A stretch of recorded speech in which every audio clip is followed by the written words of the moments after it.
Hai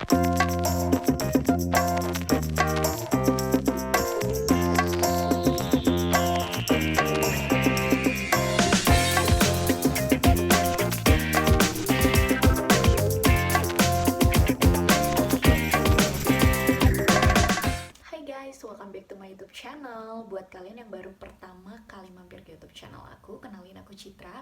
Bulan ini aku memasuki bulan ke-7, tinggal di Spanyol, letaknya di kota Avila. Kota Avila itu 1 jam 20 menit ke Madrid. Oke guys, di vlog aku kali ini aku bakalan sharing ke kalian persyaratan-persyaratan apa aja pada saat kalian meng-apply visa Schengen di masa pandemik ini. Karena berdasarkan pengalaman aku sendiri pun, aku pernah apply visa Schengen sebelum pandemik, sama kemarin waktu pas aku mau ke Spanyol, aku ngurus lagi, dan itu pada saat masa pandemik. Ada beberapa syarat yang ditambahkan oleh embassy. Sebelumnya kalian harus tahu bahwa negara Schengen itu ada 26, kalian nanti bisa cek di Google. Jadi kayak Jerman, Prancis, Belanda, Belgia, Spanyol, dan lain-lain. Jadi kalau misalnya kalian mau pergi ke Italia, aku mau pergi ke Italia nih, tapi aku apply visanya lewat Prancis, nggak apa-apa, karena Italia Prancis itu sama-sama negara Schengen. Jadi kalau kalian mau pergi ke negara Schengen atau kalian mau pergi ke Italia, Paris, Belanda, kalian cuma cukup apply satu yang namanya visa Schengen. Kalian bisa apply di negara masing-masing yang kalian mau pergi. Nah, cara urus visa Schengen sendiri itu ada dua. Pertama melalui sponsor, yang kedua tidak pakai sponsor. Tapi yang mau aku bahas di vlog aku kali ini lebih banyak aku akan bahas yang tidak pakai sponsor. Karena kenapa? Kalau pakai sponsor itu menurut pengalaman aku dan yang aku tahu ya dari teman-teman aku gitu. Kalau mau pakai sponsor itu lebih baik kalau kalian udah jadi permanent resident di sini, atau kalian yang menikah sama orang Eropa, terus kalian mau orang tua kalian datang. Nah, orang tua kalian itulah yang kalian sponsorin, atau adik-adik kalian gitu, atau kakak kalian. Nah, tapi kalau misalnya kalian mau visit pacar kalian, atau kalian mau ke Eropa karena kalian mau ketemu sama cowok kalian, sama calon kalian, itu lebih baik kalian jangan pakai sponsor. Karena yang udah-udah yang aku tahu dari temen-temen aku, pengalaman temen-temen aku, mereka itu pada banyak yang ditolak gara-gara dapat sponsor dari pacarnya atau pasangannya. Syaratan yang pertama atau dokumen yang pertama yang kalian harus kasih ke embassy adalah paspor. Paspor yang masih berlaku, yang masih aktif masa berlakunya. Misalnya kalian mau pergi bulan Desember, nah paspor kalian dipastikan masih aktif. Jangan di bulan Januari paspor kalian tuh udah nggak aktif, atau paspor kalian tuh udah expired di bulan Februari. Jangan. Jadi pastikan bahwa paspor kalian masa berlakunya masih berlaku dan masih panjang lah gitu masa berlakunya. Selanjutnya itu KTP, kakak, akte lahir, tiga-tiganya kalian fotokopi dan tiga-tiganya kalian bawa aslinya pada saat kalian interview. Next, foto 3,5 dikali 4,5, background warna putih 2 buah. Nextnya adalah booking tiket pesawat. Booking tiket pesawat pulang pergi ke negara yang kalian tuju, dan nanti pulangnya kalian lewat negara mana. Dan itu hanya booking tiket ya, booking tiket pesawat.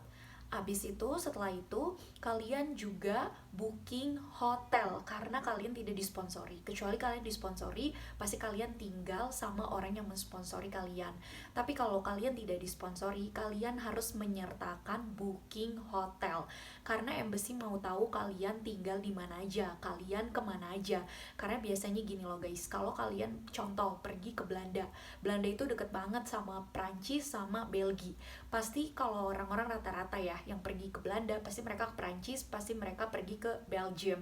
Jadi pasti hotelnya tuh beda-beda, karena embassy tuh mau lihat kalian itu stay di mana aja.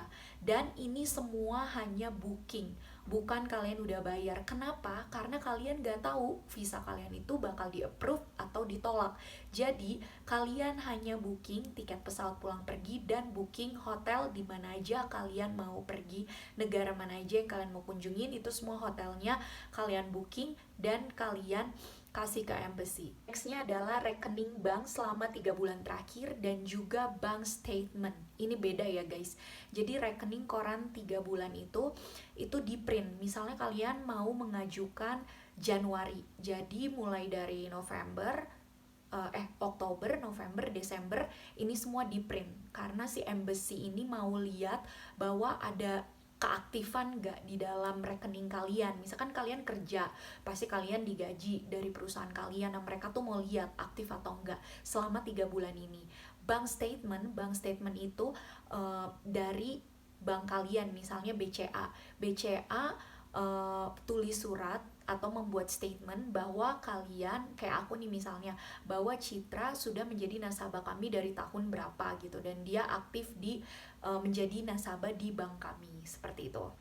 Kalau misalnya kalian mau ada pertanyaan, Kak duitnya tuh harus berapa sih, 50 juta lebih atau berapa duit yang harus kita punya untuk mengajukan visa Schengen, kalian boleh komen di bawah atau kalian boleh DM Instagram aku, nanti aku pasti bakalan jawab.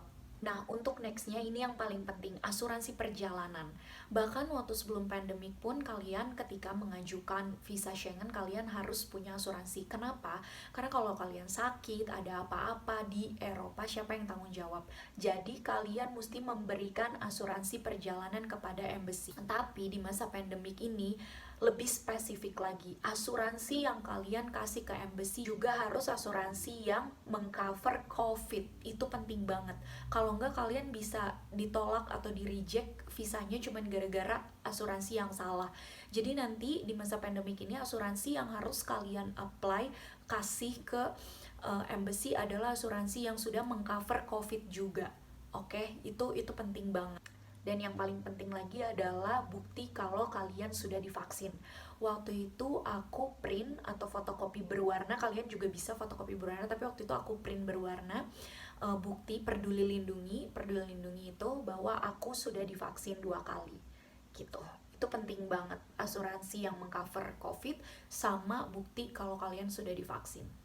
Nah, kalau kalian udah beres semuanya, kalian yang terakhir adalah kalian membuat janji kepada embassy supaya kalian tahu kalian dapat schedule atau jadwal interviewnya kapan.